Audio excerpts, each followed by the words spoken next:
Halo, Assalamualaikum warahmatullahi wabarakatuh. Perkenalkan, nama saya Muhammad Ilham dengan NIM 2381020073. Di sini saya akan menjelaskan terkait pendekatan PBL, PJBL, dan DBL di mata kuliah Metodologi Pengajaran Bahasa Arab. Oke, kita mulai yang pertama, pendekatan PBL. Jadi pendekatan PBL adalah pendekatan Problem Based Learning, yang dimana suatu pendekatan pembelajaran yang berangkat dari sebuah masalah. Jadi dalam pembelajaran ini, siswa tidak langsung diberikan materi, tetapi justru diajak berpikir melalui sebuah masalah nyata yang dekat dengan kehidupan siswa tersebut. Nah, salah satu contohnya, semisal di pelajaran akidah akhlak, guru bisa mengangkat kasus seperti ini. Bagaimana sikap kita ketika menemukan uang di jalan? Nah, dari situ, siswa mulai berpikir, berdiskusi, dan mencari solusi berdasarkan nilai-nilai yang mereka pelajari. Nah, secara konsep, PBL didukung oleh teori konstruktivisme, di mana pengetahuan itu tidak diberikan begitu saja, tetapi dibangun sendiri oleh siswa melalui pengalaman. Tokoh seperti Piaget menekankan perkembangan kognitif sesuai usia, sementara Vygotsky menyoroti pentingnya interaksi sosial dalam belajar. Ada juga Bronner dengan discovery learning yang menekankan belajar melalui penemuan. Nah, di dalam praktiknya, PBL punya beberapa tahapan. Yang pertama, guru menyajikan masalah yang menarik. Kemudian, yang kedua, siswa dibagi ke dalam kelompok untuk mulai menganalisis masalah tersebut. Kemudian yang ketiga, melakukan penyelidikan dengan mencari informasi dari berbagai sumber. Setelah itu, siswa menyusun hasil pemikirannya dalam bentuk solusi, lalu diakhiri dengan evaluasi dan refleksi. Nah, pada intinya teman-teman, PBL ini sangat cocok untuk melatih kemampuan berpikir kritis, analisis, dan pemecahan masalah siswa. Kemudian yang kedua, pendekatan PJBL, yaitu pendekatan Project Based Learning. Kalau PBL tadi fokus pada pemecahan sebuah masalah, nah maka pendekatan Project Based Learning atau PJBL lebih menekankan pada pembuatan sebuah produk nyata. Nah, dalam PJBL, siswa belajar melalui proyek. Jadi di akhir pembelajaran, ada hasil konkret yang bisa dilihat, seperti video, entah itu poster, atau karya yang lainnya.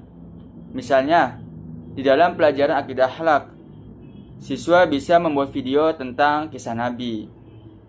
Lalu, proses dalam PJBL biasanya dimulai dari pertanyaan mendasar yang menjadi arah proyek.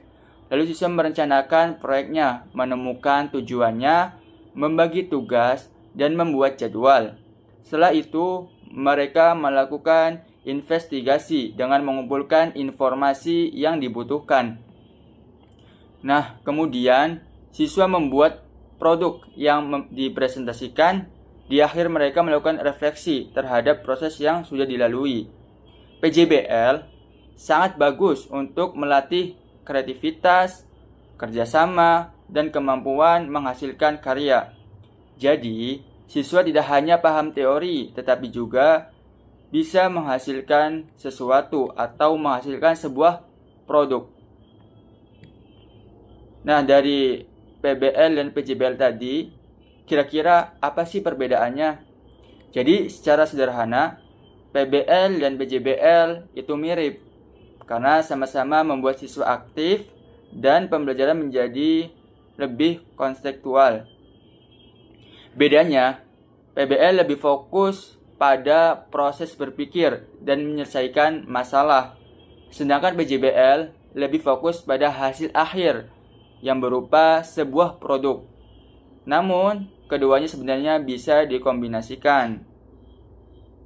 Nah, setelah kita membahas PBL, pendekatan PBL dan pendekatan PJBL. Lalu kita membahas pendekatan DBL. Pendekatan DBL yaitu Differential Based Learning, yaitu pendekatan yang menekankan bahwa setiap siswa itu berbeda. Jadi cara mengajarnya itu tidak bisa disamakan. DBL adalah pendekatan yang menyesuaikan pembelajaran dengan kebutuhan, kemampuan, minat, dan gaya belajar masing-masing siswa. Misalnya, ada siswa yang cepat memahami materi, ada yang butuh penjelasan lebih sederhana, ada yang suka belajar lewat video, ada yang lebih suka diskusi. Nah, disinilah DBL atau pendekatan DBL berperan. Di dalam DBL ada beberapa aspek penting. Yang pertama, diferensiasi konten, yaitu materi disesuaikan dengan kemampuan siswa. Kemudian yang kedua, ada diferensi proses, yaitu cara belajar dibuat bervariasi dengan diskusi, role play, dan lain-lain. Kemudian yang ketiga, diferensi produk, yaitu hasil belajar bisa dalam bentuk yang berbeda seperti poster, video, tulisan, dan lain sebagainya. Kemudian yang keempat ada diferensiasi lingkungan belajar, yaitu suasana belajar juga dibuat fleksibel.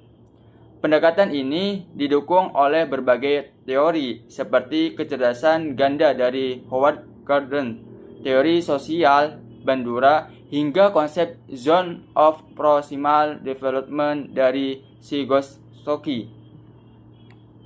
Langkah penerapannya dimulai dari mengenali karakteristik siswa. Jadi guru itu mengenali dulu karakteristik siswanya. Kemudian menentukan tujuan. Selanjutnya merancang pembelajaran yang fleksibel, lalu melaksanakan, mengevaluasi, dan merefleksi. Contohnya, dalam materi kejujuran, siswa pemula bisa belajar dari cerita sederhana. Siswa menengah menganalisis kasus, dan siswa tingkat lanjut bisa melakukan studi kasus yang lebih kompleks. Jadi, kesimpulan dari ketiga pendekatan tadi, pendekatan PBL, pendekatan PJBL, dan pendekatan DBL, bisa kita lihat bahwa pembelajaran modern itu tidak lagi berpusat pada guru, tetapi pada siswa. PBL membantu siswa berpikir kritis melalui sebuah masalah. PJBL melatih kreativitas melalui proyek, dan DBL memastikan semua siswa bisa belajar sesuai dengan kebutuhan mereka. Mungkin itu saja yang bisa saya jelaskan mengenai pendekatan PBL, PJBL, dan DBL. Mohon maaf apabila ada kekurangan. Wassalamualaikum warahmatullahi wabarakatuh.